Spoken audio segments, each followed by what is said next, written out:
Егер де қыз бен жігіт болып жүргендер бар ма қазір араларыңызда? Егер болса, қазіргі кездеріңізді бағалаңыздар. Фигня нәрсеге ұрысып жүрсіздер. Андай, сен ана қызға неге қарадың? Неге түнде жазбадың? Неге бірінші телефон қойып тастадың? Дейтін ерунда нәрселер.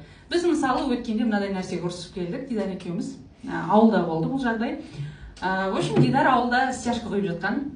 И тұрады андай максимально қатты қиналып жатқан адам жұмысын бүйтіп қатты істеп жатады да, әй әкең аузай осындайда ұлым болғанда ғой көмектесетін еді дейді. И мен тұрып, дико, мынау не сөз? Сен сонда мені ұл туып бермеді деген келіп тұр ма десем, жоға жай дейді. Жоқ, серьезно, давай онда қарайық дедім. Енді екеуміздің үйленгенімізге биыл 4 жыл.